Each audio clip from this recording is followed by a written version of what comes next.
what is the preferable age range for this program? Yes, there is no. Sajjad, can you hear me? Yes, I can hear you. So since this program is, if you meet certain requirements for this program, for example, in Ontario's program, you require at least 3 years of experience in the last 5 years as a business owner or as a business manager. So if you meet that requirement and you meet other requirements, including net worth and investment requirements, you can apply for this even if you are 27 years of age. In certain programs, the upper side of age is capped, say around 59 years or 60 years, but in other programs, you may even go above it. But naturally, if you are thinking of investing in Canada, you should have an optimum age from practical point of view, so you can meaningfully enjoy your business venture in Canada. Otherwise, there's no such capping. If you are below 60 years of age, you are good enough to start this process. And if you are young enough, but you have experience, you have net worth, you can start it at as low as low 20s. Okay, the second question here is, if the unemployment is above 6% between 11 to 13%, what's the chance of getting positive LMIA during this COVID pandemic? Yes, you can. Question from Mr. Steffi Kaligis. Yes, now LMIA, if we are talking in the context of an owner and operator program, then if you are aware of the LMIA requirement, for those who do not understand, LMIA means Labor Market Impact Assessment. When a business in Canada intends to hire a foreign national for coming to Canada and run and acquire a position or take up a position and work as an employee, they look at various statistics and various aspects of that application, including whether there's a Canadian or a permanent resident which is who is available to take up that job. In the business context, say in the context of business of a person who buys a business in Canada, that business does not have to go in the public and advertise to all of the Canadians or PRs to fill out that position. That individual, if you are the owner and operator of that business, you do not have to meet the onus of going out and advertising that position and asking other Canadians to apply for it. You can ask for a waiver of that condition, in which you will not be required to advertise that position, but you could always apply as an owner who would be acquiring that position himself. So the unemployment rate and everything, that they become irrelevant in the context of entrepreneurs or business persons who acquire business and they are coming as an owner to operate that business.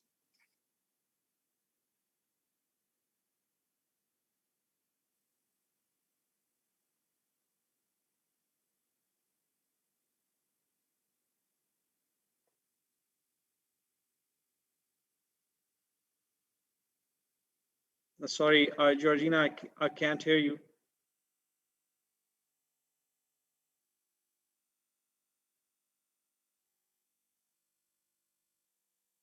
Though you appear. Can you hear me? Yes, I can hear you now.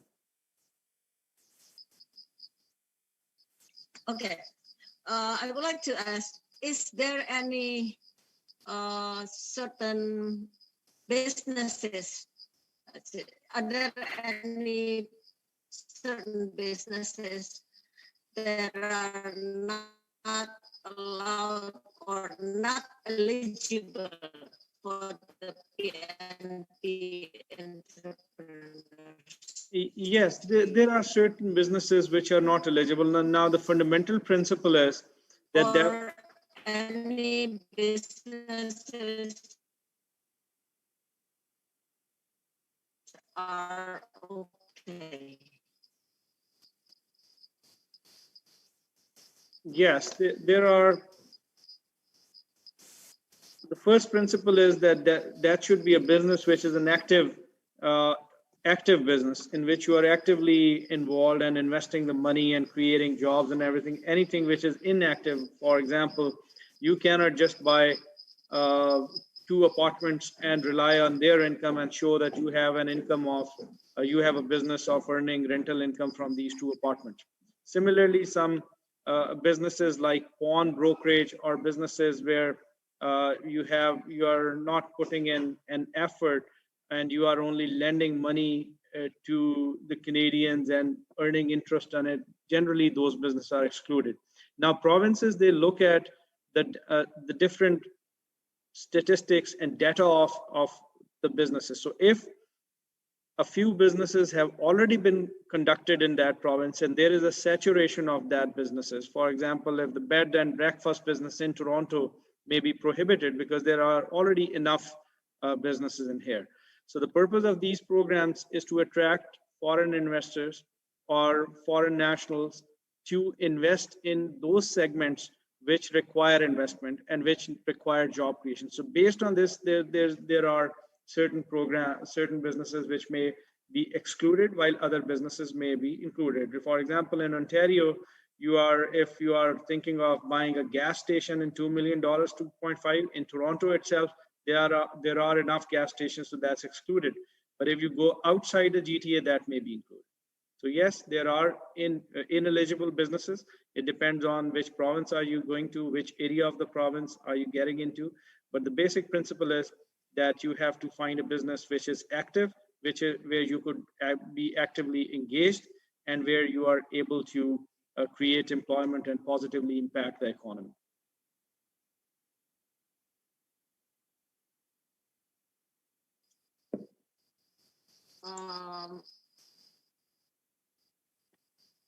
Okay, there is one more question here.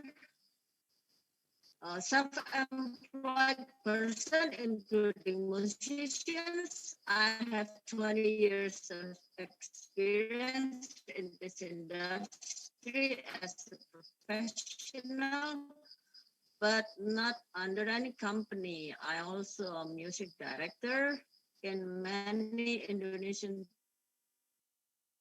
TV programs. Is there any chance to be Canadian permanent resident? Yes, Georgina, I'm sorry. There was some, I couldn't properly hear your voice, but I can somehow, including musician, yes. Now let me read the question. I have 20 years experience in the industry as a professional, but not under any company. I also music director in many Indonesian TV programs. Is there any chance to be Canadian permanent resident? Yes, you may not need to be employed by a company or self-own a company. If you are an individual and you have worked as a sole proprietor or as an individual and you have enough documentation to establish that you have been involved in artistic and cultural activities and you have some presence national level and some recognition, yes, you may be able to consider this self-employment program. Naturally, I am not advising you on this because I do not have enough credentials before me, but yes, I would be very happy to specifically look at your profile and then we can hold a specific legal consultation about this. Now, another question I can see, I'm curious about owner-operator business in Ontario. Investment of $200,000 must be direct equity. The owner-operated work permit, when can we apply for PR? Now, in this particular case, owner-operator is one, it's a different stream or a different arrangement, and investment in Ontario as an entrepreneur is a different arrangement. I see there's a mix of two programs here, but if you are an owner and operator, I'll answer it in both the prongs. If you are an owner and operator, you buy a business in Ontario, you come here on a work permit, then if you have spent 1 year in Canada if this program remains there. Now, everything we have talked about is subject to the availability of this program because in immigration things keep changing very rapidly. So assuming that all these programs, they still exist, if you are come as an owner operator on a work permit, stay here for 1 year, and you have a reasonable profile as a skilled professional, you can use that job offer towards your express entry profile and may go ahead.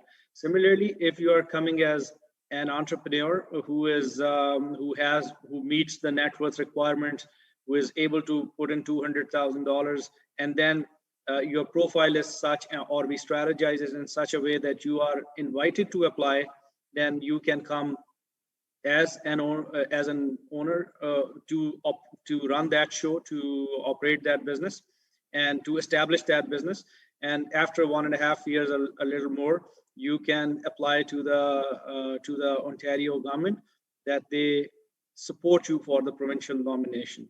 And they will look at your profile. They will look at what steps have you taken to meet the performance agreement.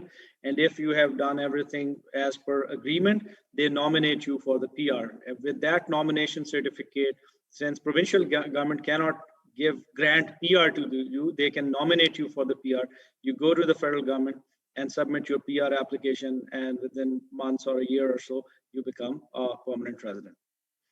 I have a family. Can I bring my family once I get the work permit? Yes, you can bring your spouse and your dependent children. Your spouse may be eligible for an open work permit. So if you are operating that business, your spouse would be able to work on an open work permit with another employer. She gets the work permit. She's not bound to you. She or he would be able to secure the open work permit. And if she or he finds an employment, they can work independently. Your children could come here on work permit. They would be able to study in that particular province free of cost up to grade 12. And after grade 12, naturally, this is a university level education. At the university level, if you become a PR by that time, naturally the PR rates apply, which are far lower than the price which you pay as a foreign national. Work permit, will the nomination be automatic? Do we need to actively apply? Yes, you have to actively apply for the nomination, and you have to meet all the criteria as per performance agreement to get nominated. So these are the questions which I could see in the chat window. There's no more question here. So Georgina, do you have any questions with you?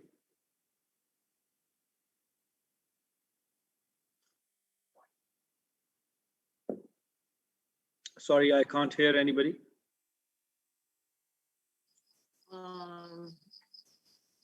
Okay, can you hear me? Sajjad, can you hear me? Yes, I can hear you, and Can you hear me? Yes, I can. Sajjad, can you hear me? Yes, I can hear you. I can hear you, and I have seen another part of Mr. Ganato's question. Okay. How do we know which businesses are available to purchase?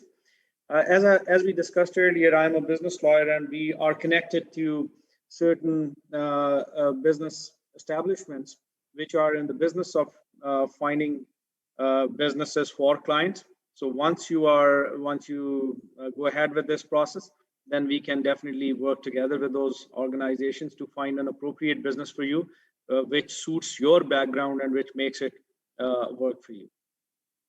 We also have clients who have existing businesses, because I help clients in buying and selling of businesses. Those clients who are Canadians or who are operating businesses in Canada.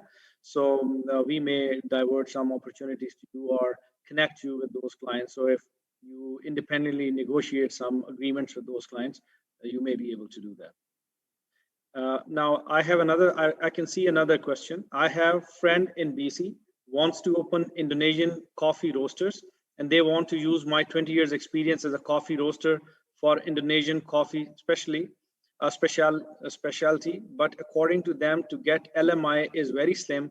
What's your suggestion? Look, if you are in a business for which there are enough or many professionals available in Canada to be employed, then it may become a challenge. But if you are in a specialty business, I'm not sure how many Indonesian coffee roasters would be there in Canada. So, and if you go to the smaller communities or smaller provinces, BC is a big province. It has a program in which you can go to a regional regional pilot program in which you can go to a rural community or a smaller area. So if when determining LMIA, they look at that particular community. So if there is less competition, there are not many people available there, I think you may have a chance there. Again, a disclaimer, this is not a legal advice. I will have to look at, because when you're doing an LMIA, that LMIA, the applicant is the business. So we need to know that business before we could jump. If that business is strong enough and they are unable to find someone of your skill set, then you may have decent chances. So there's no more question in my chat box. Georgina, do you have any? Yeah. I think it's enough. Anybody has questions? Do you hear me, Sajjad? Yes, I can hear Anybody, you. do you hear me? Okay. I Sorry, it was. This is the internet is not stable here. No worries. And if there's no. And all participants, this is your opportunity to ask any questions. So please do feel free to ask if you still have any questions, because generally in the webinar setup, it's more of a broadcasting, and you're broadcasting, and then limited time is available. Especially Rudy and Georgina, they asked me to speak, and we wanted to make sure that anyone who is joining, if he or she has any confusion and anything, we are able to answer those things in general terms right away. So if there's any other question, we can take another 30 seconds to wait. And if there's none, then it was a pleasure to be speaking to you. And I hope I would be able to help a few of you in making Canada your home.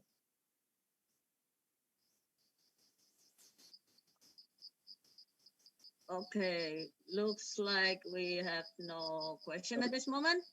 All right. So let me wrap it up. Thank you. Oh, okay. Okay, Michael, for PNP and, sorry, one more, Sajjad. For PNP and Ontario, how do we start? All right, the best way forward is that if you are interested in OINP Ontario in PNP for I assume entrepreneur, because we have talked mostly about that, then my first suggestion would be that you book a consultation with us.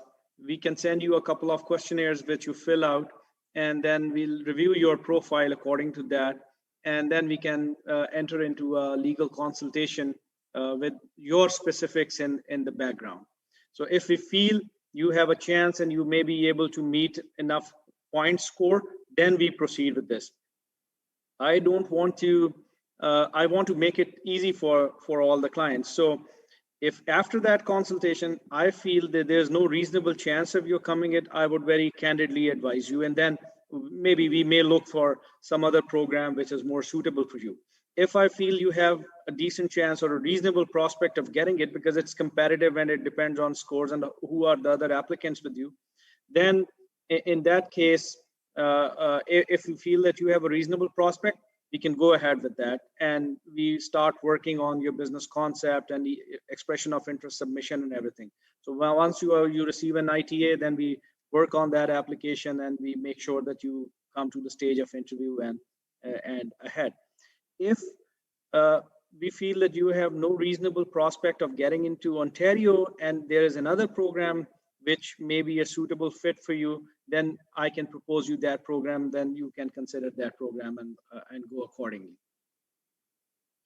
All right, now starting is with consultation is the best way of foot forward, and after the consultation, we can work. If you engage us, if you feel reasonable process, we'll go for the EOI submission process, and if not, then if there's another province which is more feasible for you, then we can go ahead. Now, let me tell you, the major provinces everybody looks at, Ontario, British Columbia, Manitoba, they are marketed, people know about them, but we have to understand there are limited slots for these programs. And there's huge competition from people all around the world.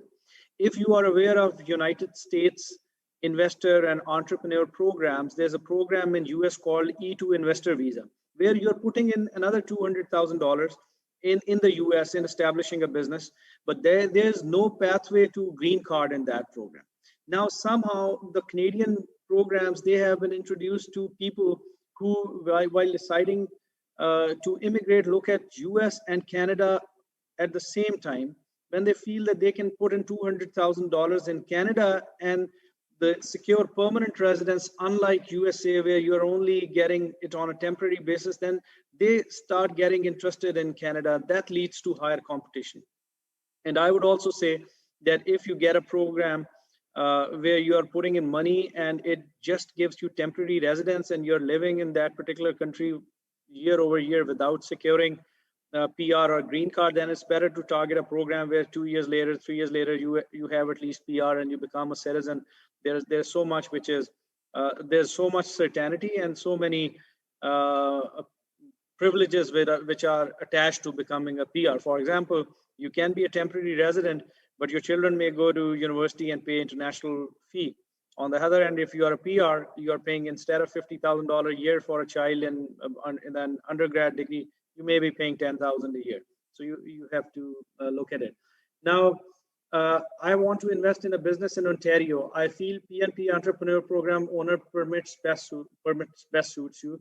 Please share your contact again. Yes, I have.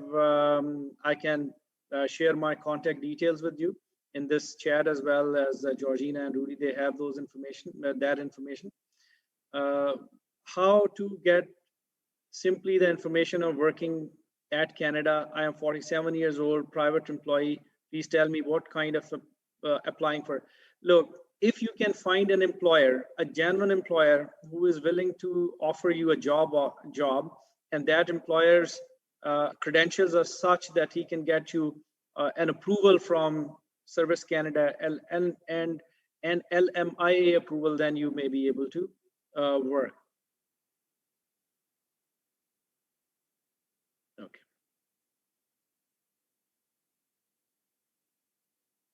Yes, so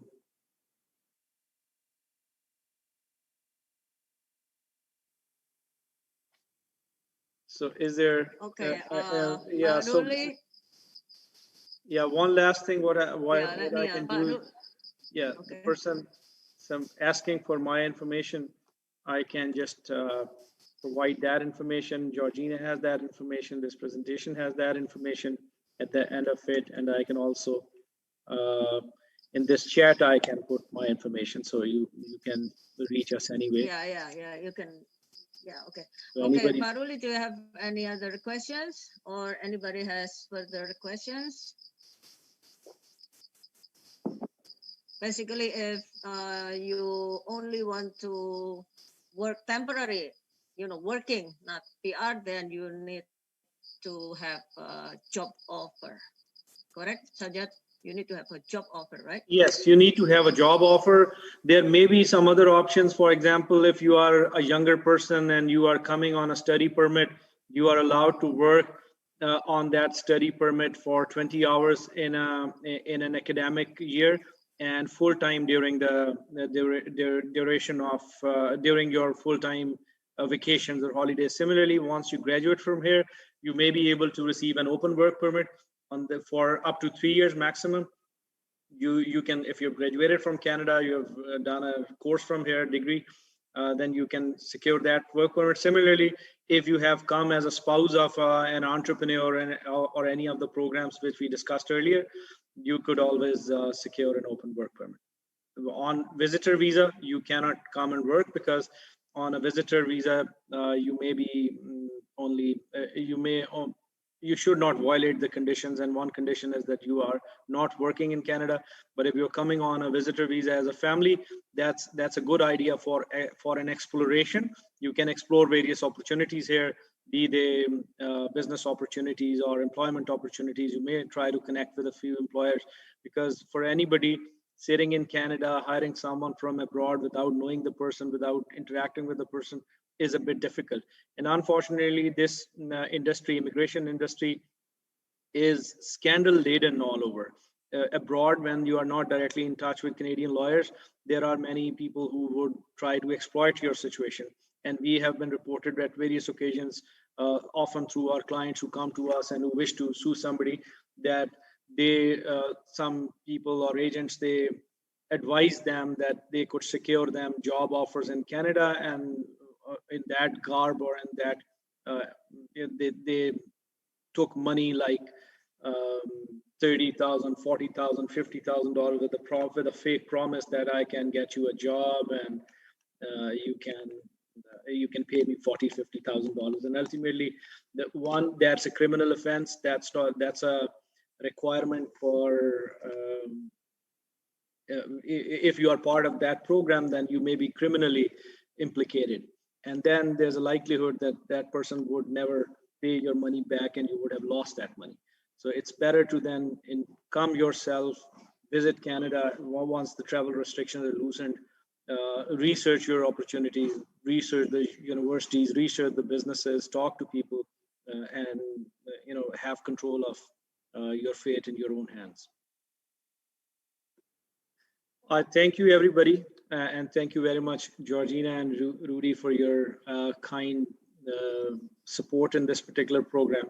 And I hope that we would be able to help anybody who gets back to us.